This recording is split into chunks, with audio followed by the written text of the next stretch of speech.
Hi, everybody. It's Lori and Lawrence and John back for another hangout. We have some fun new stuff to talk about today, and we're glad to be back. We took a little breaks for a while there, but I think this might be 2 hangouts in a row. So thanks for watching, and I'm going to turn this immediately over to Lawrence, who's going to show us some anomalies with the Google Earth globe. So you're on, Lawrence. Okay, well, what I'm going to do in a minute is bring up Google Earth and get it on the on North America. And I've got 2 men. I've got one man who's located at the Bering Strait. That's the part that, you know, far north of North America, where Russia and America almost meet, apart from the 50 miles or whatever it is of the Bering Strait. And then I've got another man at the Golden Gate Bridge. And both of these men are going to travel due east. And what I'd like you to have a stab at is where they will come out on the opposite coast of the United States. So I'm going to bring the map up now on Google Earth. So I'll share the screen and you can see where these places are located. If you're watching at home, have a go yourself. Oh dear, it's bringing all that infinity up. Have I got that up now? Yeah, okay. So there we are. So if you look at the little hand, the pointer, that is the Bering Strait, and the Golden Gate Bridge, we're coming down, it's somewhere around about there. So these 2 men are going to get in their cars and they're going to set off due east. So Laurie, you first. The man at right up in the far north at the Bering Strait, where do you think he's going to come out on the other side of the United States? Well, by looking at due east on the globe, he's actually not going to come out in the United States. He's going to come out somewhere in northern Canada, but that would be following the line of latitude, which you would think that would be due east. So what do you think, John? Yeah, I would think you would, if anything, slight deviation, maybe he might run into the Hudson Bay. Okay. You know, if he went a little lower, you know. Okay, right. Well, you're going to be surprised there. So I've already pre-plotted this line in, but I'll then show you so you can see the angles for yourself. So we'll start off with the Bering Strait. Okay, over here. If you go due east from there to there, it's going to take you down to what's it called? Louisiana. Louisiana. It's going to take you down to Louisiana. So let's just show you that that's 90-degree angle. 90 degrees is due east. So let's go up there again. And you can see, oops, sorry. Okay, 90 degrees. You can see on the heading there. I'm sorry, made a mess of that one. Start again. 90 degrees, 85, 86, 87, 88, 90 degrees. So east is effectively southeast. It's not east on the globe. Wow, how bizarre is that? It's quite an error, you know. So you know, this guy there thinks he's going to come out over here somewhere, you know, in these little tiny islands in northern Canada. But he's going to be coming out, you know, somewhere not too far from where you are, Laurie. Okay, so I actually watched it. Do that one more time, Lawrence. And those of you watching, you'll see the map length in the white box. You'll see the ground length, and then you'll see the heading, and the heading means the degrees of direction. Okay. So that the man's driving the car. And the heading, sorry. He had plenty of gas money. The heading, where it says the heading is what you're looking at. 86, 87, 88. 90 degrees is due east. So this one's set off from 90 degrees is due east. That one's coming out weirder even more. Oh, you had your little man at a different location. Look how just a few miles of him starting out changed his outcome. Yeah. Holy cow. So that is okay. So that's pretty bizarre. And Right. that's what due east means. Yeah, so then you've got the guy at the Golden Gate Bridge. So if you can see my little pointer, the little hand, that is roughly where the Golden Gate Bridge is in California. Where do you think that's going to come out at on the opposite side? Or, Well, based on that, the previous one, I would say somewhere in Florida, if he's lucky, and doesn't run off the continent. what about you, John? Where would you say? Wow, Florida. Yeah, I don't know. That's a severe angle from Alaska. I would Okay. No, say, from Golden Gate Bridge. yeah, from Golden Gate. Yeah, I think, I don't know. He maybe close to the Tropic of what is that? Close to the Tropic of Cancer? I'm Oh, not sure. He might end up in the Gulf of Mexico. there we go. What? It's going to come What? out of a place And called that's Jacksonville. So that's due east too. due east. So if you look at the ruler on that, so let me just move it across. There we go. So you're going from there. 90 degrees is, there you go. You can see the 91, 90 degrees.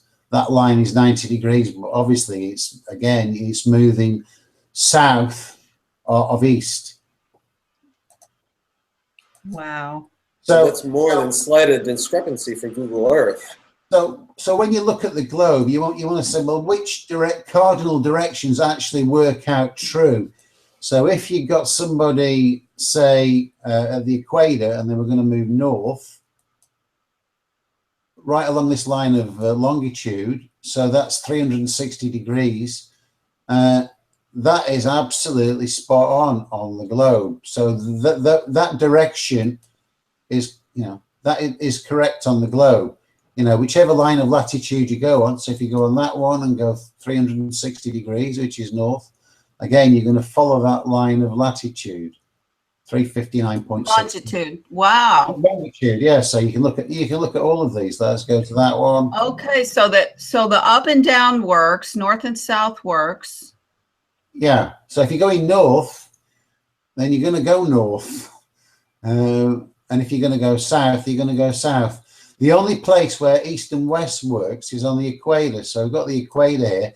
So, oops, let me just clear that. So you've got a man right on the equator, and he's going to go to the east, okay, which is 90 degrees again. Oops. There we go, 90 degrees. And again, you can see 86, 87, 80. He's going to follow right along the equator.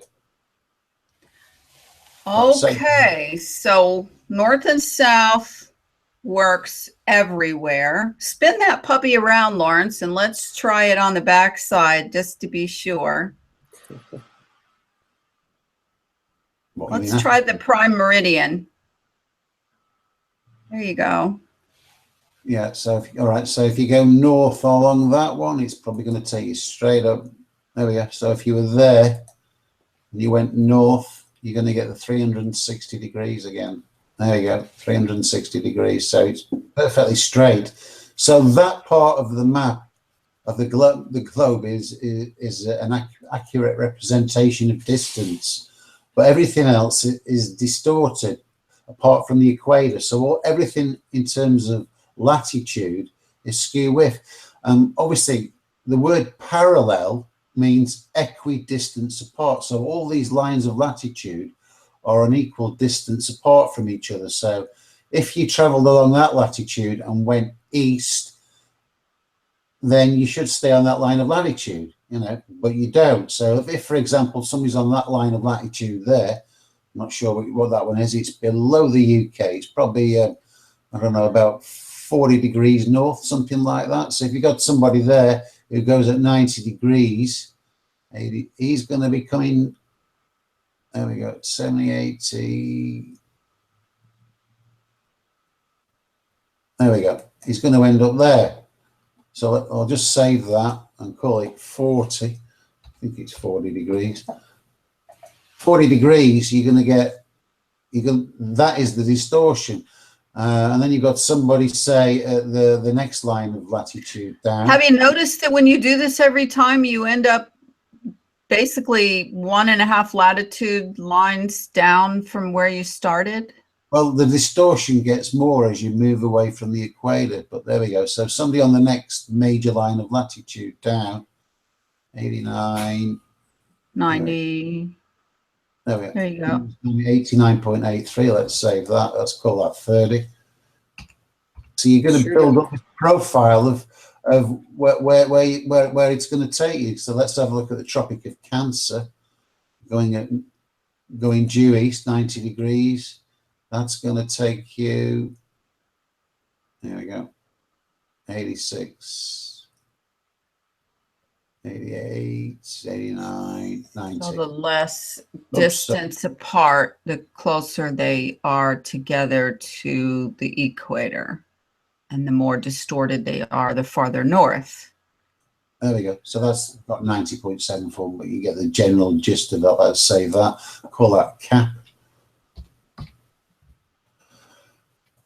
So this is the distortion, and of course, when you go into the southern hemisphere, so the one in the equator goes straight across. Let's just stick the equator line in. So 90 degrees at the equator is going to take you right along the equator. You know, there you go. Right. 89, 90.4. Nearest damn. All right, so let's just save that call. Man at equator.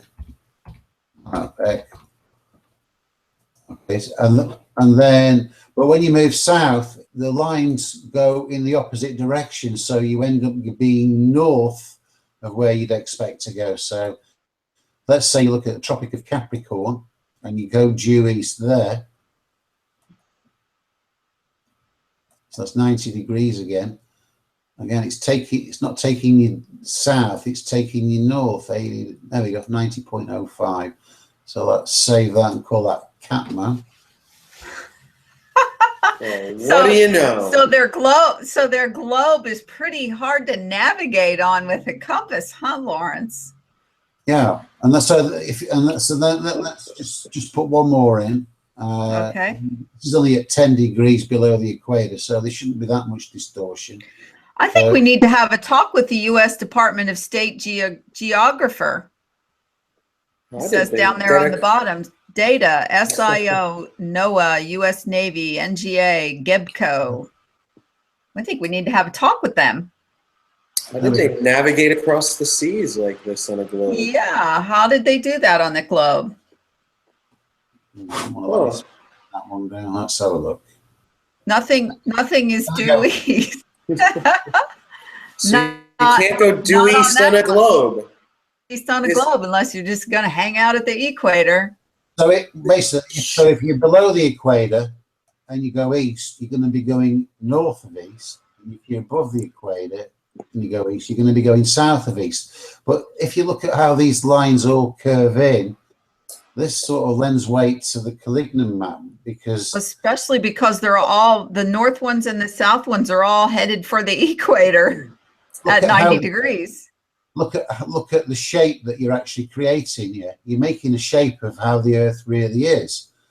So it's all concertina to make the diamond shape. And obviously, if you go to the other side, yeah, and you go in the opposite direction. You know what's really pretty funny, Lawrence? Go back, push that globe back just a little bit with Africa in the middle, just to make a note. Yeah. I mean, it's taking up almost the whole side of the globe. Hello. Yeah. Big Africa. So let's just show the symmetry. So we got somebody who's gone that way. Now somebody's going to go the other way, and they're going to go. Okay, let's take them from the same location and go 270, right? I can't move that thing while I'm doing it, so I'll just stick it in anyway. 270, 277. 270. A little more. Big, boom, boom. Let's take that one. Oops. Oh, okay. Well, little less. There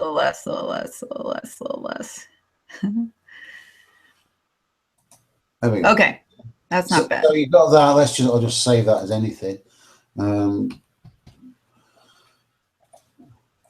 right. So you get in this, and then I'll do one more just so you can see, and we'll do that one there.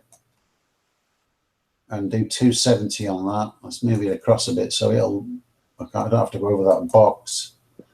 268, 267. There we are. I want to play devil's advocate. Like, surely this must be a software issue. Surely they can't be calculating that accurately. Surely nobody uses this Google Earth globe to navigate with. Well, so you can see that everything is getting skewed. Yeah. And what I was thinking, it might be quite a big project, but if John could actually go and map all this stuff out on the globe and then run it as a graphics, I'm sure from the globe we could actually get the Calignan map, because what we're getting is the Calignan map shape when you put in the new lines of latitude like this. You know, I recall someone tried to catalog a whole bunch of moon rises and moon sets and moon paths, and I recall there were similar lines like this, all askew through the time. Yeah, I think I kind of recall that too. So the question for global navigation, if you've got an aircraft, you know, and they're navigating over the globe, the only place they're going to be going in the right direction is if they're bang on the equator, or they're going straight north or straight south. If they were flying across the United States from one airport to the other, you know, you'd think that they'd have to go due east to go to what appears to be on the map, the other side of the map. But obviously the map's wrong. The maps are going to be a totally different shape when you factor in the fact that everything is out of kilter, isn't it? Well, and these are kind of looking like those great circle routes too, Lawrence. That's true. Yeah, this may actually explain the great circle routes, because they're completely wrong. We really want to go due east, but gosh darn it, we don't even know how we got there, but we managed. Well, look at it this way, Lawrence. Look at it this way. Nobody anymore. I just want one more to show you, because I always. Okay, can I make a comment though? Because before you mess with this, nobody anymore except sailors, and even very few of those, are navigating by instruments anymore. They're navigating by GPS coordinates. Well, obviously they must be skewing the GPS coordinates to match the flat map and not the globe, because otherwise people would be lost hopelessly. Yeah. So what, on the coast of America, where is it at 50 degrees north? Is it Detroit? Where is it that Mark Sargent hangs out at? No, I thought that was Seattle. Sorry, Yeah, Seattle. Vancouver, somewhere. Yeah, it's 50 degrees north. So let's have a look at a flight from Seattle to London and see where it goes. You know, a proper flight. Hang on, let's move that away so we can. There we go. There's Seattle, somewhere around about there. That's probably the island he lives on, just off there. And we're going to go to London. And let's see where the flight takes us. There we go. So, yeah, it does go over Greenland, doesn't it? That's the shortest route. So he's taking you over Greenland, but on the map, it should be going across the top of Canada, shouldn't it, to get there?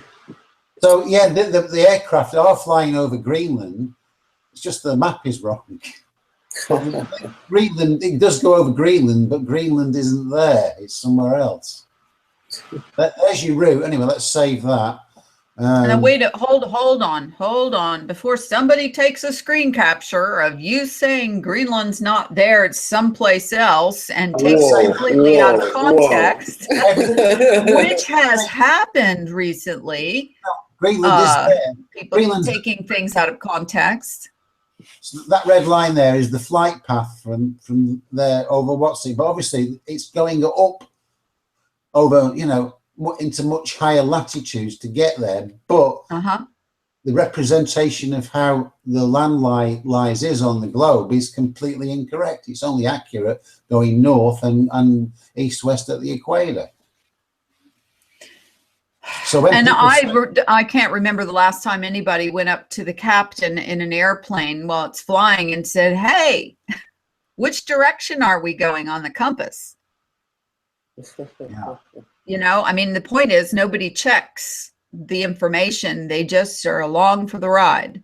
So Well, I always understood the explanation was it's a shorter route going north.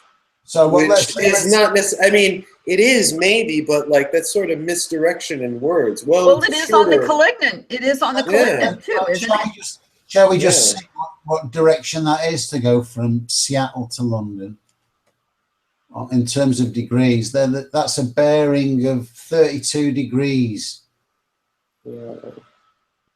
Yeah, which is north. It's Northeast? northeast. It's gotta be. Yeah. Northeast. Yeah. I mean, But I London, can't. Yes, but so why would you fly northeast they're to both on go? the same latitude. Look, if you look where London is, Yeah, they're both on the same latitude. Moving it across the latitude. All right, Lawrence. Exactly the same latitude. Is it possible for you to make a line from Seattle to London staying on the latitude? It won't let me. What? It won't let you. Let's try it. There we go. Curses. Hang on, let's do another line. You can do it in little stages, but to go from there to there. Well, what I want to if you do it in little stages, they won't let you. What I wanted to see was what they were calling the direction. What you got 78 degrees there for that little jump. Yeah. Well, not just direction, but how about distance as well? Well, that's got to be an issue as well. It looks like if you measured the arc of the red line and then you measured the arc of the actual latitude line, they'd be pretty similar, but the arc is higher when it's higher, so I bet they're about the same distance. Why would you fly up over Greenland? That's a good point. They are about the same distance, but that's fascinating. Well, that means that part of Earth is truncated for some reason. You know, as is the South. The thing that really boggles my mind is how everything skews towards the equator. And then it sort of just pans out. Yeah. I mean, I can understand the northern and the southern because you know we understand the Collignon map, and okay, yeah, I get it. But the equator, I'm having a little trouble with that. Does anyone else? All right, Lawrence, for the sake of comparison, would you please bring up a copy of the Collignon or the diamond map? Let's just look at it now that we've had this little exercise of watching these lines go east and west. I'll see if I've got one. Oh, hey.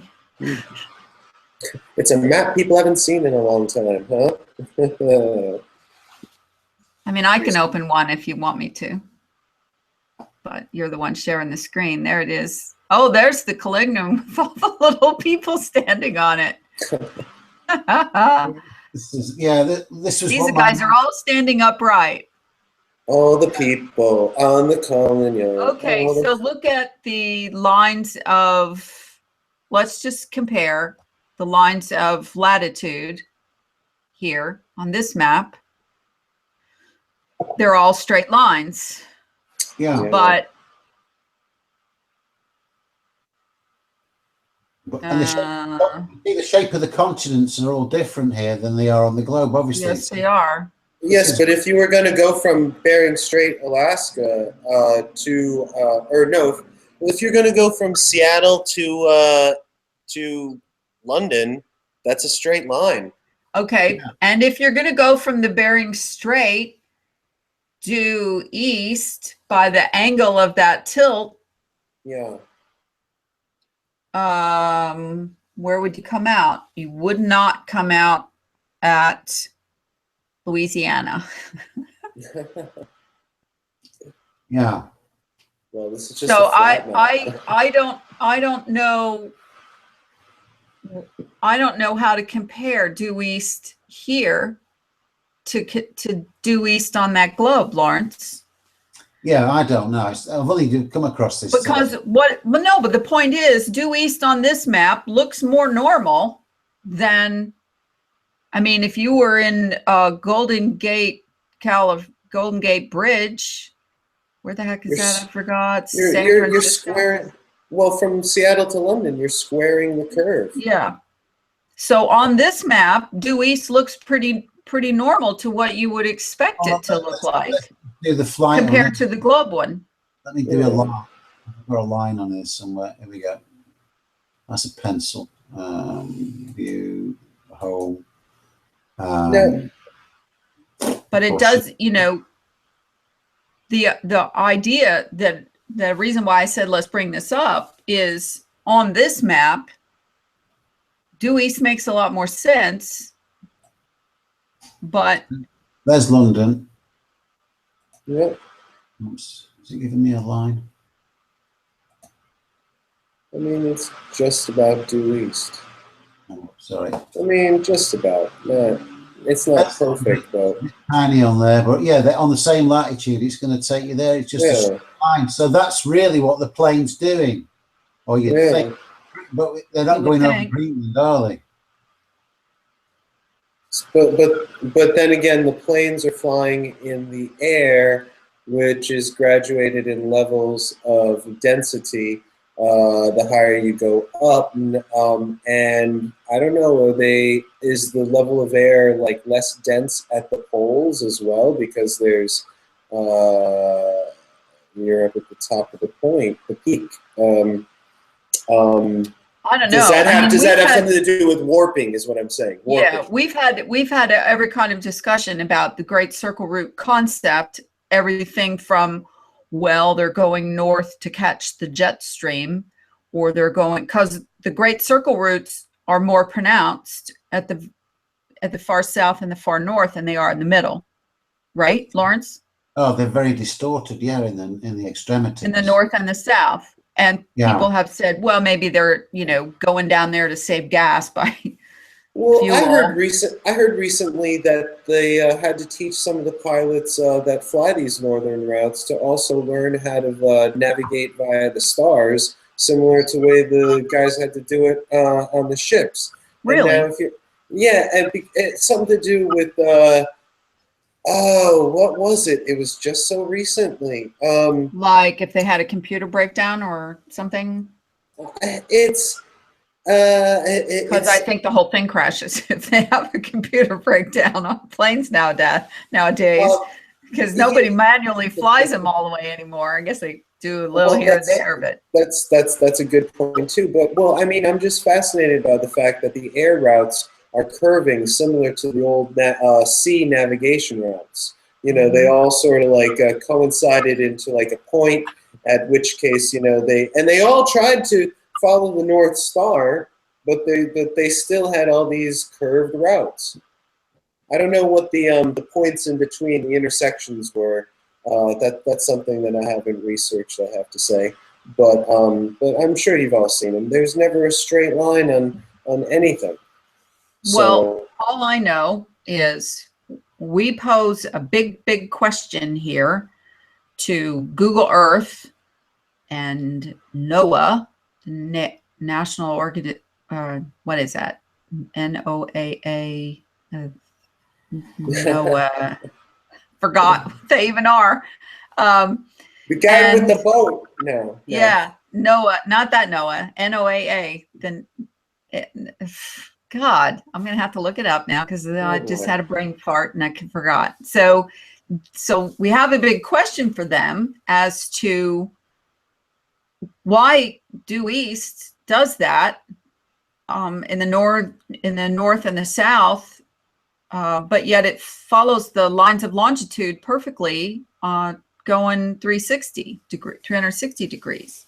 So that is an anomaly that doesn't work for me, because people are plotting all kinds of things and measuring distances and doing all kinds of stuff with using this Google Earth app, and this is a big problem error as far as I'm concerned.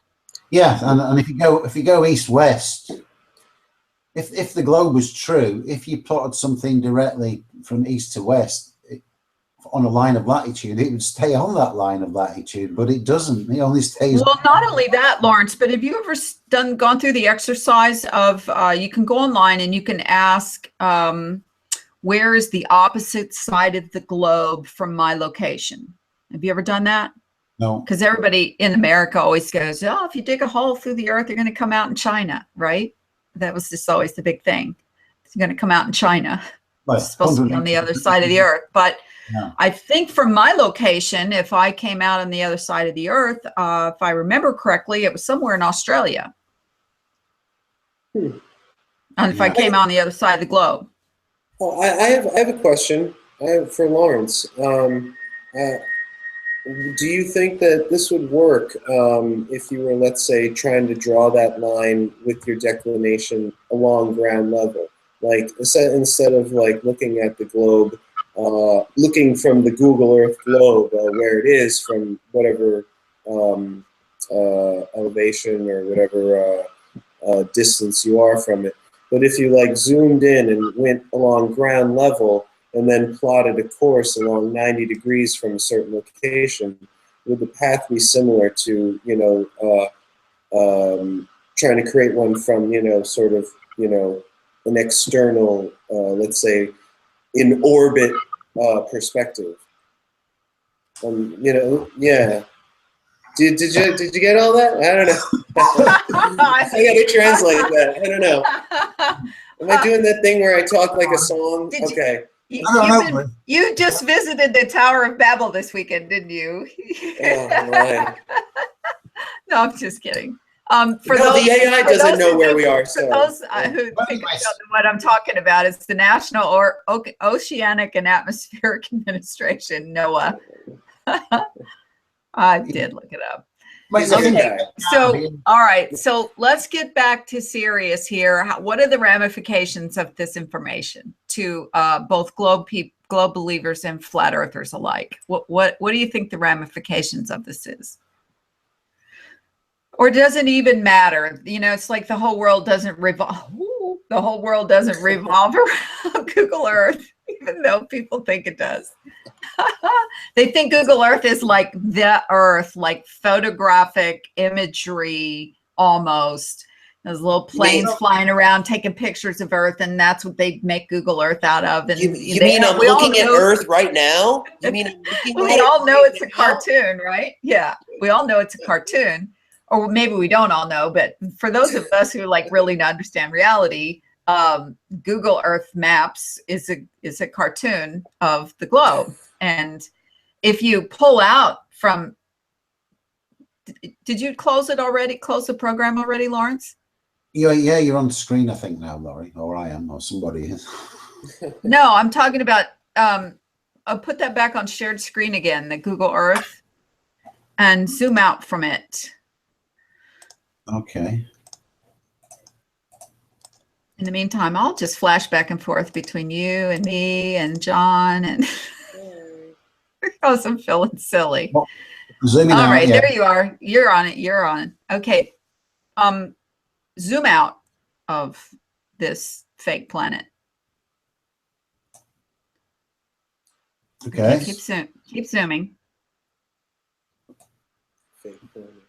I think because you have it on the surface. It's an alternate planet, don't you know that? It's alternate facts. Oh, look! Zoom over there to the left, Lawrence. They got the Milky Way nice for us. Look at that. Yeah. Move your image over. Yeah, but they can't give you the moon. There it went. There went the yeah, right there. See? Look, it's the Milky Way. But they can't give you the moon. The Great Rift. Okay. Yeah, where's the moon? Darn it. They can't calculate it. Okay. Oh, wow, look at that with all your marks on it. That's awesome. Yeah. Is it more accentuated? And Lars was going east all the time. If anyone doesn't realize this, precisely all that Lawrence. gravity, all that graffiti is Lawrence's doing. He's been the one who's like making So all that my graffiti. point is, my people, observation of that, if you look at this Google Earth here, that's not a sphere, it's egg-shaped, isn't it? Look at it. kind of a little bit. Of course, it is an oblate spheroid, according to It's the very government. oblate. Yeah. Okay. So my point is, we all know that that's not a photographic image of Earth. And can you turn it around back to where Africa's on there again? Oh, let's bring it back a bit. Not much. I want to see Africa on the size that it is right now.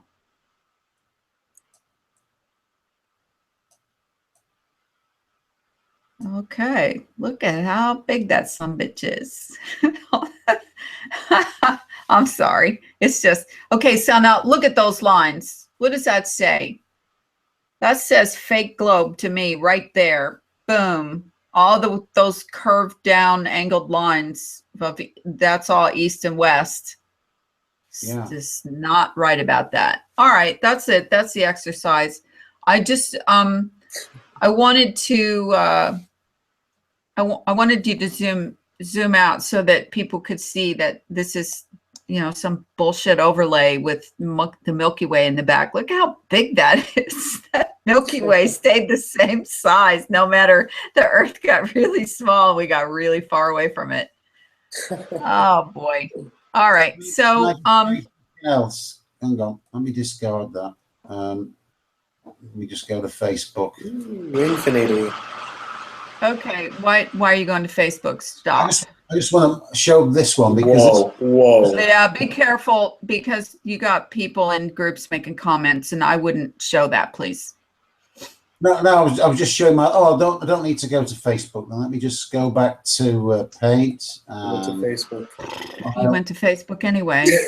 I swear to God. I mean, you know. There we go. So, oops. So what we've got here. This is why we can't have anything nice, okay? I love John, it. I love this is why we it. can't have anything We've nice. got a train on Earth, and we've got this man, and he's been glued by his boots to the base of the Earth. Well, Okay. he'd have to be. Now, this man knows he's upside down, but people say, well, the Earth is so big, you know, and in the blackness of space, you can't tell whether you're up or down. So if we made that globe 100 times bigger or a bit bigger, Would he know he's upside down? you know, how big does it have to be before the man miraculously thinks, oh, I'm the right way up now? And how big does it have to be so that his boots don't have to be glued to the Earth?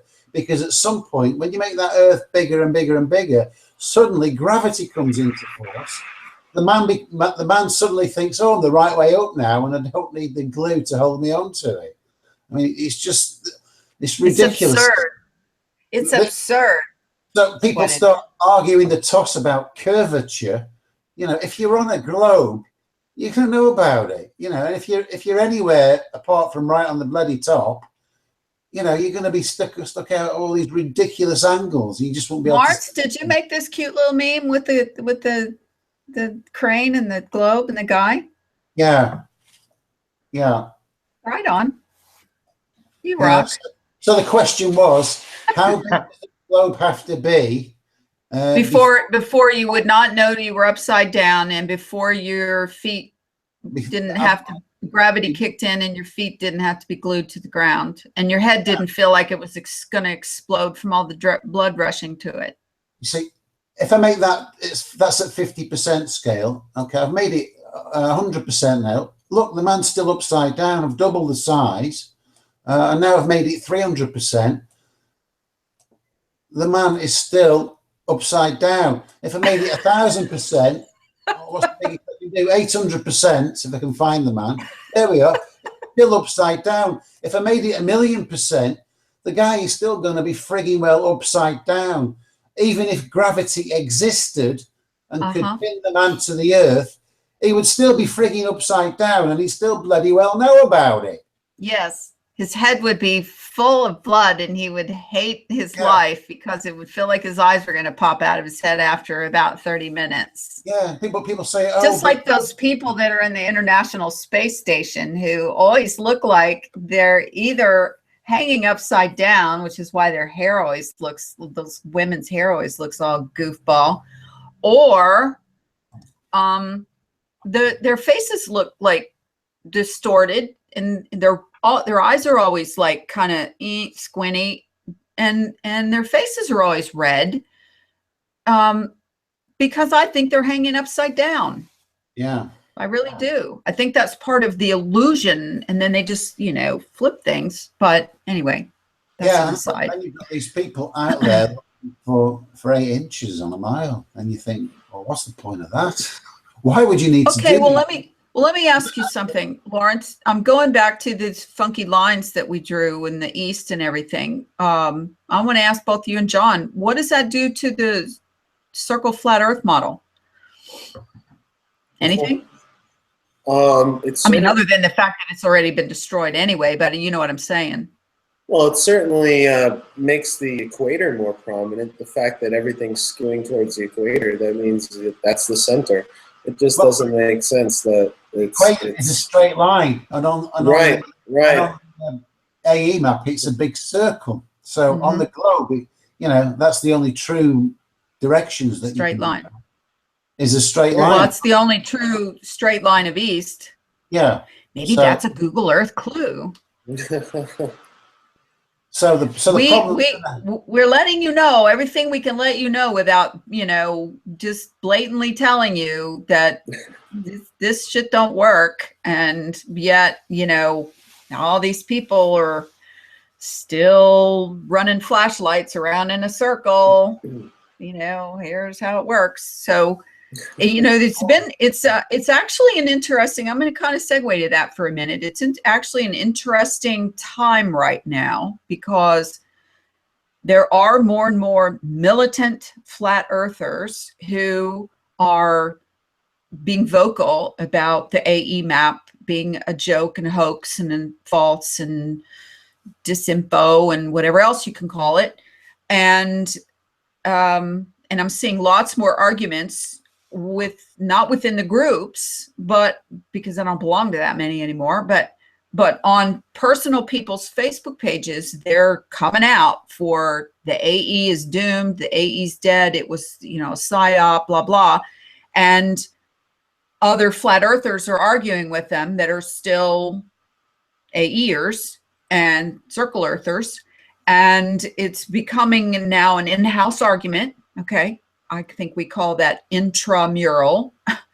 And so what's interesting though, is when you sort of snap out of it and you at least take the moment to question, wait a minute, is that wrong?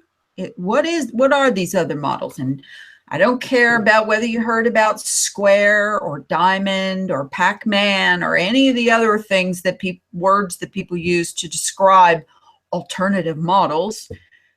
The one thing that I do notice though is once you're out of it, you know, once you step back and you go, you know, that there is some problems with that. And I think I'm going to take a step back and I'm going to revisit this whole concept of shape and map and model. Once you get there and then you watch an Eric Dubay video, like the one I watched a couple days ago or yesterday with Eddie Bravo, isn't that his name? Eddie Bravo? Yeah. Had interviewed Eric Dubay, and Eddie was all about, oh, let's put your model, you know, the flat earth model up on the screen and let's, you know, show people what we're talking about. And Eric Dubay's in the background live from Thailand, just running that same program over and over again about the ice wall and the circling sun and moon and da-da-da. And once you get to where you can hear the utter bullshit that's coming out of this guy's mouth, and then you look at that model and you just cringe. It's like, oh, you really didn't go there. You didn't show that again. Oh, stop showing that. That's not the flat earth model.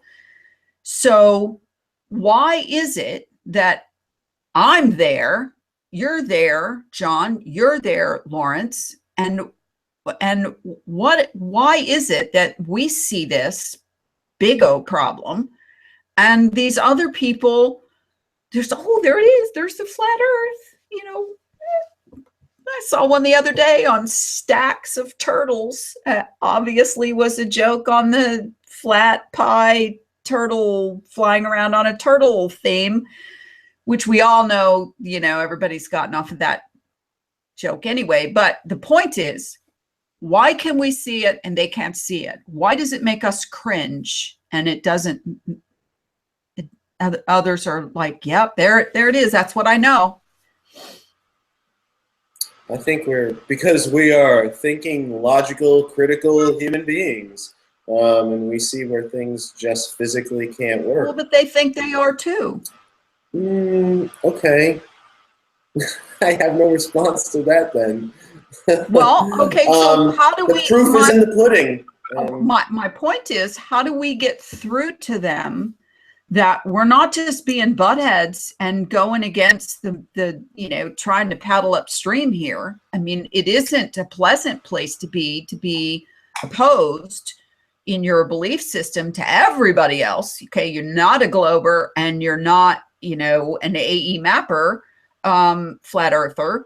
What the hell are you then? Okay, so I guess what I'm trying to say is, I mean, I've already been through I've been mocked and ridiculed for flat earth in and of itself, for even going there. Okay. And then I got mocked and ridiculed by my fellow flat earthers. Can't we all just get along, people?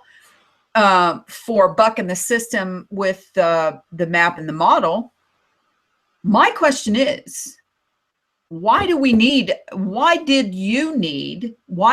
any of us need a fancy, easy, simple explanation map and model in order to say we're flat earthers? Now, before you say anything else, before you answer, because I'm not sure what the question was there, but the interesting thing is that most flat earthers weren't absolutely sure that they believed the earth was flat based on the whole, where's the curvature and why is the horizon always at eye level and all those other things. Okay. When they're constantly being ridiculed by, where's the edge of your circle? Okay. And they're being ridiculed by other flat earthers who are saying, no, there's the same circle star trails are in the south as they are in the north. People like Paul Kofo are getting just bashed because he went out and did circle star trails from New Zealand, pointing south. There it is. Showed how he was doing it with his camera, had his phone. Here's my camera in the background. Here's getting ready to click for the 30-second exposure, and boop, there's the film it took right there with the trails. I didn't put them in Photoshop. I didn't manipulate anything. That's the live film. And yet at the same time, his can't we all get along flat earther friends are bashing him and making shitty videos, whatever you call it, hit pieces. So a lot of people, want to try and understand something, even though it's like beyond their comprehension. Maybe some things in this flat earth topic are beyond our comprehension. Like perhaps, we can't ever get to a physical location where we can see the whole of the earth. Maybe that is, not possible for us, regardless of what sort of people like at NASA have tried to pull the wool over our eyes or present something that is not necessarily the way it is. Okay. Or a lot of something. Right. So we can accept that there are things that are beyond our comprehension. And a lot of people attribute things to God, and then there's a lot of people that go looking into the religious books. As your last guest, you had a wonderful conversation how religion plays a part in this, and how people view religion, and people's perspectives from religion. And it wasn't the typical conversation on religion, which I just like to say right now. That was nice. But there's that aspect of the general population that finds it easy to glom onto something that they don't have to think about. It's easy in this world. Somebody else's right. pat Yeah, explanation. Somebody did all the other work. I don't have to do the research, or somebody thought of it already. I'm just showing up at the parade to march.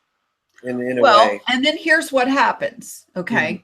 There's a little dissonance. If nobody's there to hold your hand, okay, and walk you, spoon feed you, as we call it, or walk you through the rabbit hole, okay, you're at the mercy of the highest hit videos on flat Earth, the highest hit Google searches on flat Earth. Who decides those are the #1 hits? Was it actually people looking, or was it Google themselves that made that decision to put them at the top of the search? And so what happens is that the more of those you see, that one validates the one before that, and the next one validates the last one, and everybody keeps validating and validating. And then suddenly someone comes along, like a you or a me or a Lawrence, and goes, oh, no. You've been duped. That's not real. That's not the way it works. Well, why not? Okay, so in kicks the exact same cognitive dissonance that kicked in when someone challenged their globe, that led them to look into it in the first place. Most people will tell you they look into flat Earth to debunk it and then end up not being able to. But here's another interesting twist about the religion aspect. If you already are a Christian or a Muslim or a Buddhist or whatever, and you hear about something that is a pretty big lie, okay, and you believed it all your life, what is one of the first things you're going to go and do? You're going to go look for validation in your book that you're comfortable with, your religious text. What if you don't have that? What if you are not a biblical believer, or, the Quran? Because people say, oh, yeah, the Quran is a flat Earth book. And then other people say, oh, yeah, the Bible's a flat Earth book too. And it's like, wait a minute, didn't you just live like the whole first 2/3 of your life thinking that the Bible said it was validating the globe, that the scientists told you was a globe, and you thought that the same words said it was a globe. Now the same words say it's a circle. Or you read some other text that says, no, it's a square. There's both. And what if you're an atheist? What if you're an agnostic and you don't have any of that as your back supported, documentation or even religious text? What are you at the mercy of then? Because we're all at the mercy of something. I mean, every single one of us is being bombarded every day with information, disinformation, propaganda, sell you this, sell you that, teach you this, teach you that. And, it's pretty hard to go to the point where you don't believe anything. It's pretty darn hard to get there. And I mean, I was watching a movie the other night, and the character said, if you want to see the truth, hold no opinion. It's a Zen saying. And I thought about that, and I thought, well, that's pretty darn on the money. So I actually posted it on my Facebook. If you want to see the truth, hold no opinion. And people say, well, that's coming from a pretty opinionated person, you, right? And I said, The important word here, bless you, Lawrence, the important word here is hold. It doesn't say have no opinion. Okay. It says hold no opinion. I have plenty of opinions, but I hold very few of my opinions as concrete. Would you agree with that, John and Lawrence? Otherwise, how would you even be a very good researcher of anything? Even just a creative person. You have to mold yourself and bend and flow and be able to take on a different. Be the water. Well, yeah, you have to look. You know, it's you have to walk in another man's shoes. You have to look at something from a different angle. Oh, any other analogy you can think of. Yeah. Can I Lawrence? change it back a minute now, Laurie? Because this thing that I saw this week, I don't know whether. Once again, Lawrence has not been paying any attention to what John and I have been talking about, and he has continued on his research, which is what he always does. So go ahead, Lawrence. We're just this actually touched quite a few people. It's not my work, and it's not the person who posted it. It was come from somewhere else. But I'm just going to share a screen. This is for John because I think Laurie's seen this. I'm going to play this for just 2 minutes. So don't worry, Laurie. It's not, and I'll turn the sound off. And then I'm going to ask John a little question at the end of this little clip. So yeah, well, here goes a copyright strike because Lawrence actually thinks that it's the sound that we're getting copyrighted for. There won't be, right? So here we go. So I'm just going to play this for 2 minutes, okay? And then I like it already. Okay, thank goodness we're not having any sound. Oh, I have seen this.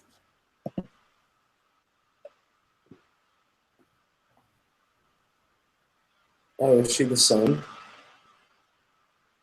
That's fascinating. Oh, it's like 5 different people behind her. What? Just watch. It's more than 5.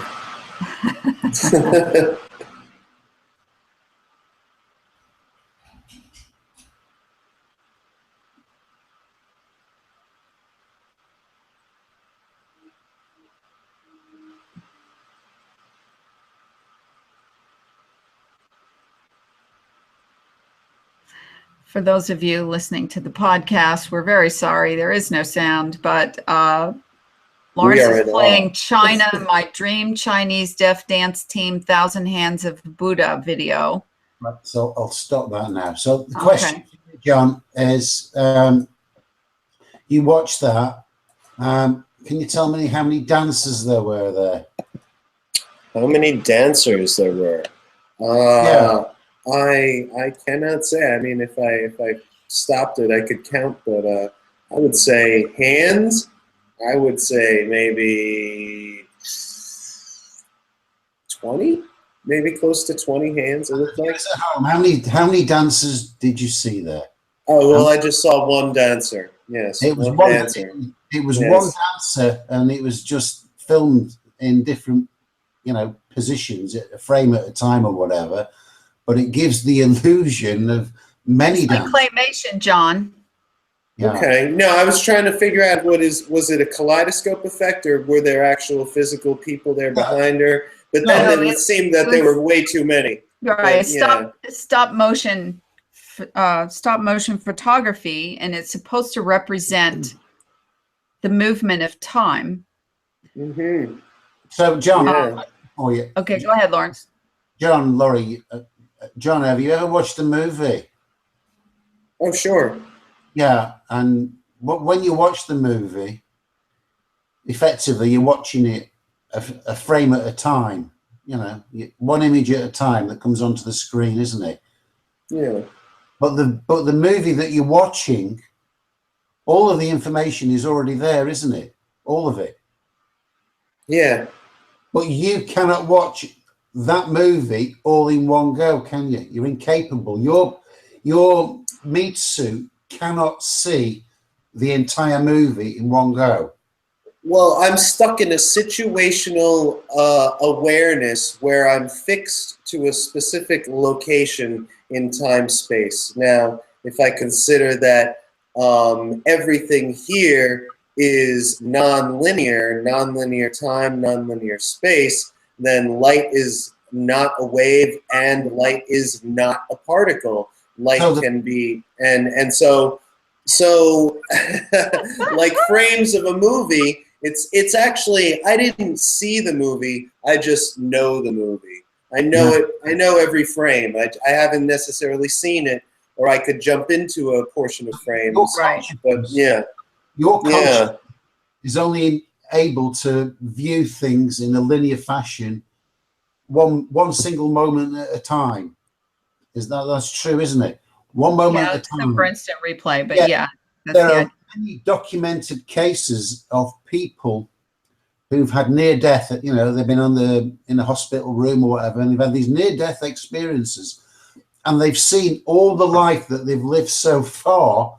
They've seen it all in an instant flash. So they're watching the entire movie of their entire life in one instance. So in that situation, they're moving out of their normal body, and the spirit can see everything at once. Your spirit can see everything at once, but your meat suit, your consciousness, your mind cannot. Well, so, if I can interject here, sorry, but yes, I agree with you, and I go a little further to say that it's the unconscious or the subconscious mind that can visualize it, and it's the conscious mind that can only analyze it. It's like a dream when you're in the dream and you're like enjoying it, and then as soon as you start to look around and go, wait a second, where am I? What is this? What's going on? You start to analyze it, and you basically internalize and you extricate yourself from the realm. Yeah, well, what led me to look into this was there's a guy called Thomas Thompson. He's got a Facebook page called Flat Earth News. And he's been on a hangout with us before. I actually saw this in December, but I only read the first few lines. But let me read a bit more of it, because this is quite mind-blowing. I had to read it a few times to try and get my head around it, but this is what he's saying. So I'll just go back up to the top, and it says, this is back to Pac-Man, how the Pac-Man Earth theory actually works. It says the Pac-Man theory originated in ancient Egypt. The story was told that a giant blue or gold goddess, the Nut, uses her body to form what we call the firmament, the great egg or dome. At the end of the day, this goddess swallows the sun or other luminaries and objects with her mouth on the western side and immediately gives birth to them from her vagina, which is at the eastern side of the map. This can be done vice versa. Yes, I know this sounds like I'm talking about teleportation, doesn't it? Well, I'm not. There is a science that isn't generally taught in public schools, but instead is taught in occult schools, mystery schools, secret societies, etc. The Freemasons are one such group. This is why no one believes in the real square flat earth and refuse to even entertain the idea. These people are missing the very simple science of time and space. The AE-style projections, such as the Gleason map, are merely clocks, not a map at all, used to program those who stumble onto flat earth. It is to lure you away from the truth while letting you think you've actually discovered something. The basic defense mechanism was set in place centuries ago by these societies. The UN flag is one such example. So what is the secret? The secret can be found in chapter 10 of the Emerald Tablets of Thoth of ancient Egypt. The secret is time does not move. If I froze time in your room, nothing could move, because even the very air molecules that you must pass through would be frozen in place and you would be unable to pass through them. Correct. Well, this works in the same way, only time never moves. It is you as a spirit soul that travels from point to point in time. That flesh body you are in, that only exists in that moment. And now it's gone and you're in a different body. And now that body's gone. Example, you think you see the sun.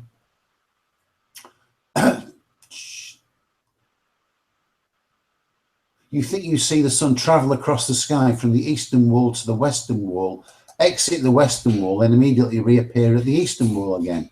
But in reality, the sun already exists at every single point of its path all at once. It doesn't leave through a wall or teleport. It doesn't move at all. But you are only able to perceive. You're only able to perceive. Where's that gone now? Oh, that's so on the right path, Lawrence. Yeah, perceive that part of the sun that exists in that particular time zone that you are inhabiting. Your flesh body is not merely a torso, a head, 2 arms, and 2 legs. Your flesh body literally stretches from your birth to your death as one giant entity. It is a huge thing that spans time itself. But your consciousness is trapped in linear time, Saturn, and can only interact with that part which is currently there.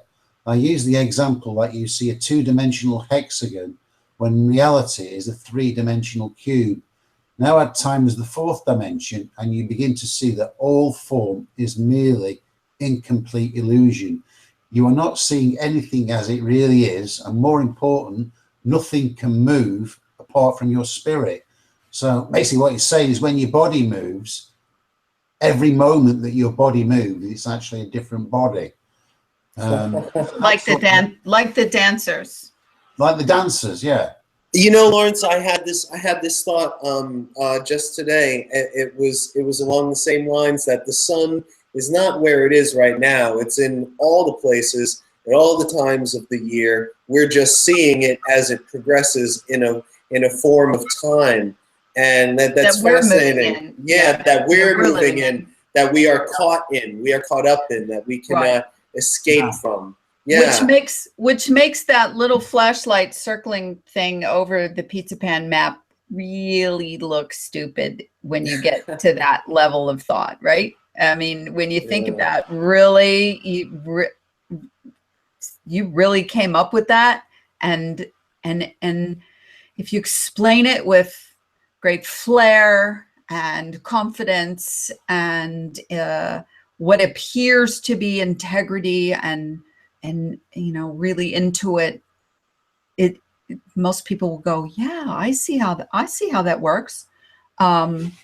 You know, and then you have somebody like Morgile add to that, that, oh yeah, you know, the reason why it works in the South versus the North is because, you know, it's the same thing as a record with the record arm, you know, and as the same RPMs, but you know, the farther it gets out here or the farther it gets closer to the center, it appears to be going the same speed.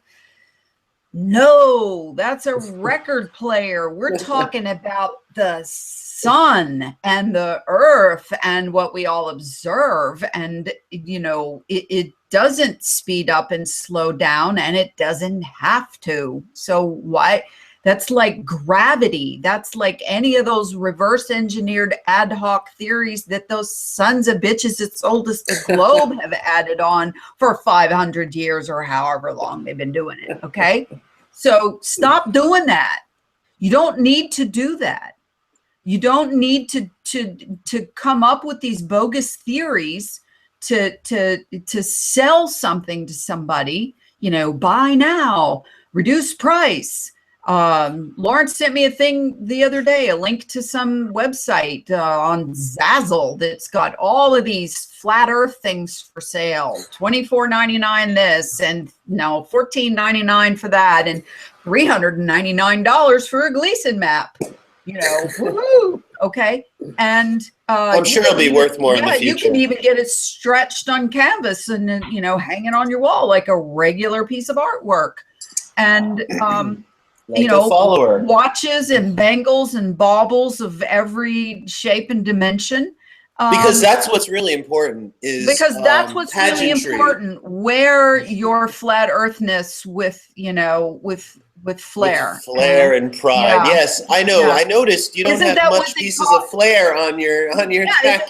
Isn't that what they call the flair on the little badges at the what at Jahoozie? What's that place? Oh my God, Shenanigans. Yeah, whatever. Some of the yeah. Oh, you don't have enough flair on. You're gonna get cited for that.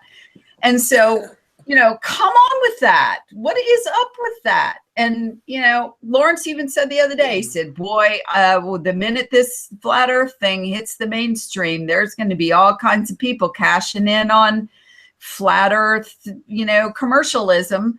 And of course they are. They already have. I mean, I Shaq can't has got to deal with imagine the general insurance. Come on, there you go. Yeah. Shaq. Well, Boom. I mean, what are we gonna have, a flat earth insurance firm start up? Man.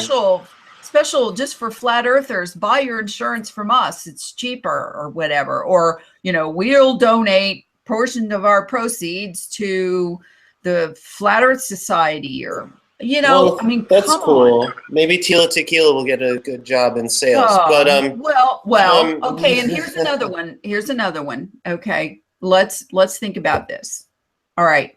So if you're somebody who doesn't have a whole lot of free time, nor do you want to devote a lot of free time, the amount of hundreds of hours and now over 2 years for both Lawrence and I, more for him, to dedicate to the research and investigation to flat earth.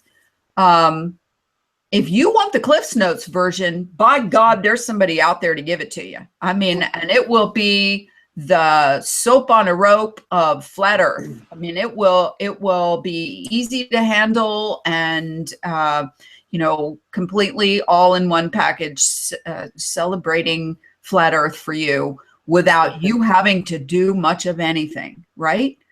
Just order the DVD. Isn't that the same thing that we did when we went to indoctrination education? Sit through hours and hours and years of classroom time being told what to think and told what to believe and told what science is. So really, are you going to do the same process for flat earth? Are you going to let somebody else tell you what the flat earth is about?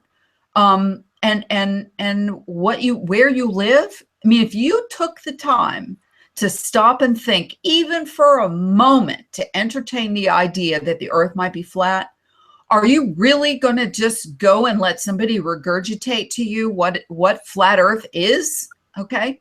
And are you going to double check I can't tell you how many people that I posted about watching the equinox 2 days ago.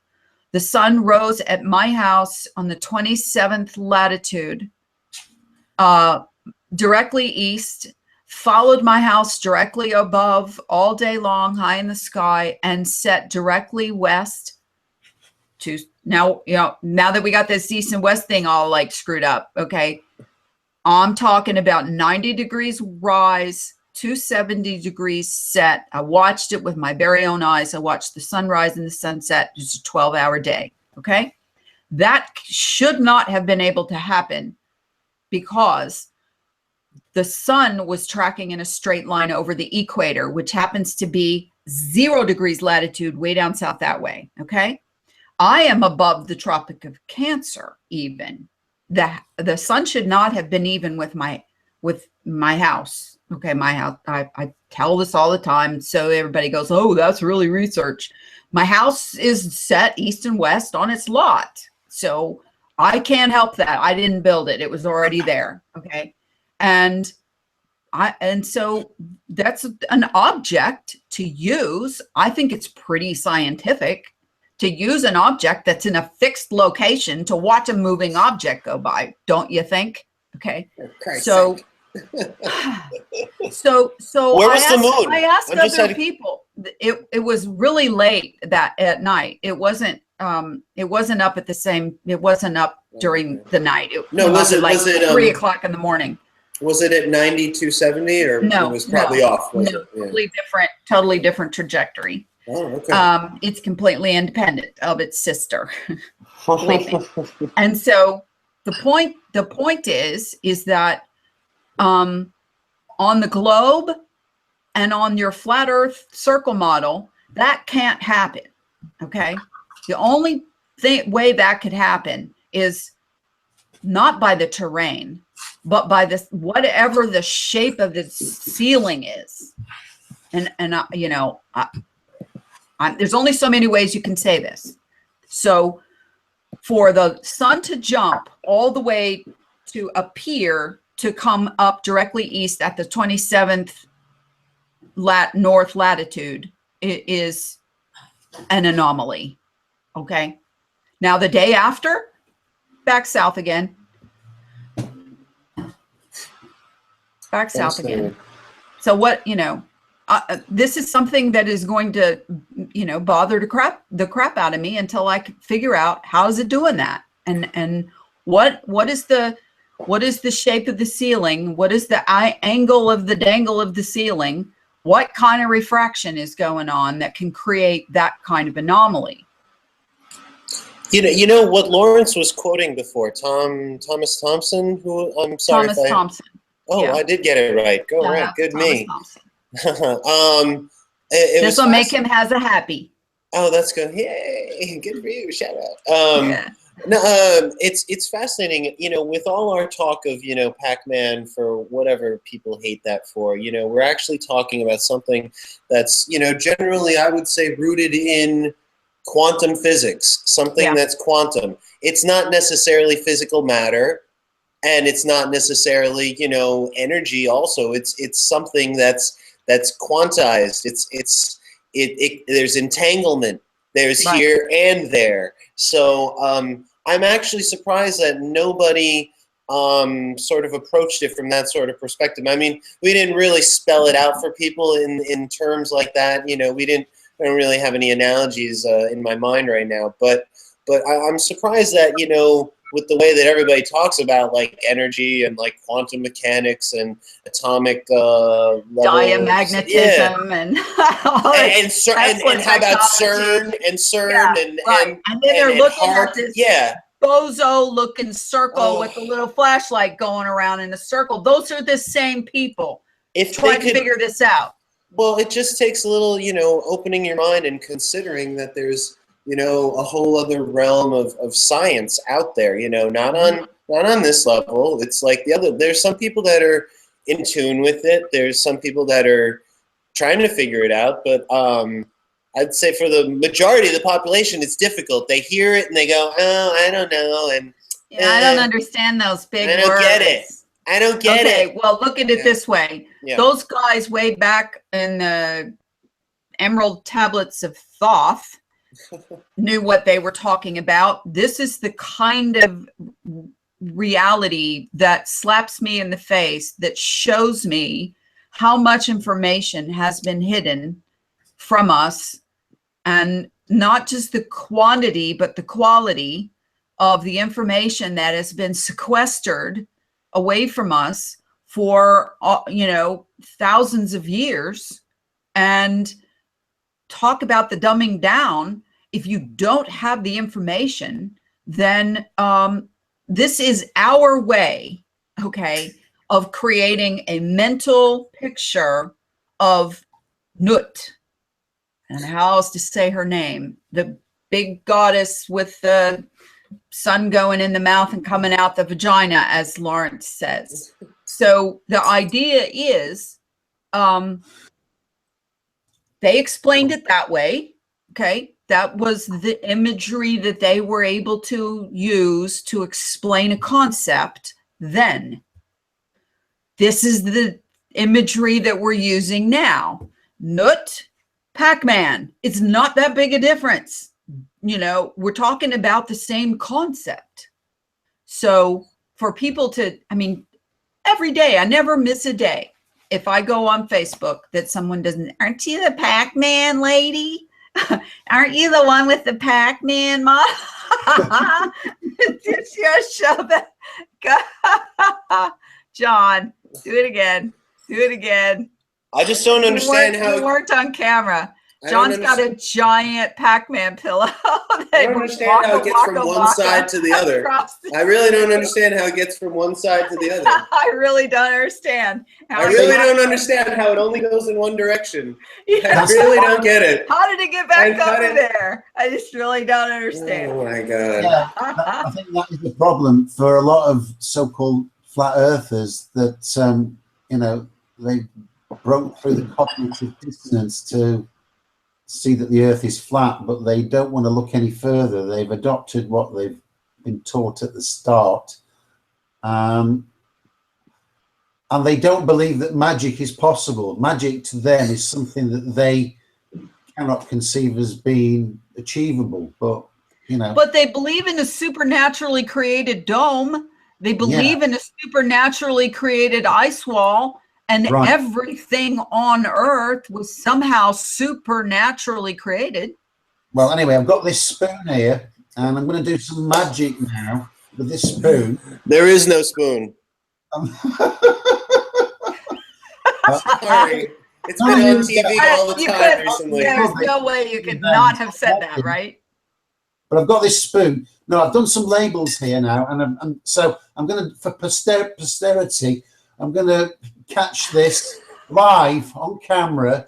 I got my spoon. So that you can, have you got a spoon, Laurie? I actually feel really stupid because I don't have a spoon. Laurie, go and get a spoon. This is your spoon for life. If you lose it, you die. But we'll just imagine that Laurie's got a spoon. I'm sure she could go in the kitchen and get one. All right. I'll be right back. Stay right there. She's gonna get Don't talk about a whole bunch of stuff until I come back. Okay. So anyway, Lawrence, this spoon, this magical spoon. Well, I'm going to do a magic trick with the spoon. Well, not really, but I'm going to use it as to facilitate something that may be quite extraordinary, but only time will tell. Please continue. You stuck it on your nose. Because people will catch screenshots of this and they'll say, yes, but I can't do a one-handed shuffle, unfortunately. We will be the spoonheads. The spoons. It sounds Okay, I'm back with my spoon. Okay. Okay, what are we doing? So now with the spoonheads, So we've done the quinoa experiment, and that's nearly coming up for 9-10 months now. Today we're going to do the jam experiment. I can't wait for this. Are we going to eat virtual jam? What's with the spoon? So what I'm going to do, I'm going to take off these vacuum sealed lids of this spoon. You can't do this. Well, you could do this, folks. And then I'm going to take a spoonful of jam out of the top to allow more air to get in. Then I'm going to seal the top down, and I've got two labels, one with no label as a control, and then we're going to examine these jam pots from week to week and see whether the ones with the nice words on stay fresher longer than those with the bad words, and the one with no label on, we'll see whether that's somewhere in between, which may what happen. They may all rot, but one may rot quicker. So here we go. Okay. Take the tops off so you can see that this is jam with no mold on. I'll take the tops off and put my webcam over. Nice sound effects, by the way, Lawrence. Here we go. So can you see the jam? Hang on, there's the bowl. Okay. 3 jars of jam. See those? Yeah. So I'm going to take a spoonful out of each one. Oh God, the steady cam. There we go. So there's one lot of spoonful of jam. Yeah. There's one lot of jam. There's jam number 2. I've got motion sickness. That's the spoon cam. Yeah. It's a spoon cam. I'm not doing a recipe today. I'm not making jam tarts. All right. Are you going to have peanut butter and jam tomorrow for lunch, aren't you? I'm going to put the lids back on. Okay. I'm going to put the lids back on. Oh, I love a jammy tart. Jammy tart. And stick the labels on, and then you can see the labels. Then I'm going to go put these somewhere where nobody's going to knock them over in the house. And go Finn. Look out. Finn's the new puppy. He's pretty rambunctious. Okay, so I've got that one. Love, okay. All right. Okay, hold on. Every time me and John talk, we steal the camera. So love, gratitude, and thank you. All right, nice job. Good words. I didn't manage to put it on straight, but never mind. And then this other one says, "You hate, you make me sick, I will kill you." That's harsh. Yeah. Okay. That- Hate, that- you that make me one sick. on that I will is- kill you. Got it. I don't want to eat. I don't want to taste that. I don't ever want to Okay, taste and that. I don't know if I even want to smell that. And this is the control, has no words. All And you're right, not and going then to, and you know what, Lawrence, just for those who think that words written can't possibly manifest anything, every time you hold them up and to the camera, I'm sure the one that's rotted, the quinoa that's rotted is very shy at this point, but every time you hold them up to the camera, you read the words. So you, in effect, are talking to the jars. Okay. Yes. You have to, instantiate it. You have to verbalize it. Give it, Okay. Yeah, So the idea now is you're not going to refrigerate. Are you going to refrigerate? No, they're just going to be left in normal room temperature. Normal room temperature. What kind of jam is it again? Strawberry jam. Now, normally jam, once you've taken the top off, within a couple of weeks unless it's refrigerated, maybe even within a week, you'll start to get some of that blue penicillin mold foaming on the top. Yeah, nice. I always love the part inside the the lid. My grandma used to just mold scrape that off and go ahead and feed us the jam anyway. She said it wouldn't kill you. Yeah. If anything, it's going to kill your disease. Right. So, okay. So, good experiment. This time we have a control. We didn't have that the last time. Yeah. And so we have a love and a hate and a control. And I hope that you're just not even going to, I hope you just ignore the control. Don't speak to it. Don't hold it up to the camera. And hope Finn doesn't knock them over or get into them, and we'll be good. And then I'm going to try another one next week or the week after, where I'm going to use some fresh fruit and see what happens to them. See whether we can preserve them. Okay, you're going to put words on them too? Yeah. Okay. All right, I'm down with that. You should try it with bread also, because bread, we all know how quickly bread goes. So. Especially okay, well that I think that's a good ending place for this hangout, and I'm looking forward to the outcome of that experiment. And thank you, Lawrence, for just accidentally happening to figure out that east is not east on a globe, and at least not on the Google Earth globe. And I'm hoping that we will hear something from NOAA, the National Oceanic and Atmospheric Administration. And it's such a dumb name. I don't like that name. It's probably why I can't remember what it says, or what it's called. And so somebody's got some splaining to do about these anomalies and why, if you're in the far north going what you are considering due east, which is 90 degrees, why you go south. And the same thing in the southeast, and same thing in the southern hemiplane or hemisphere on the globe, that if you're going east, you're actually going northeast. So somebody needs to explain that. Yeah. Today, I want it now. And for those of you listening to the podcast upload of this, I'm happy to announce that we're rapidly approaching 1 million listens and downloads on our MP3 podcast. Blah.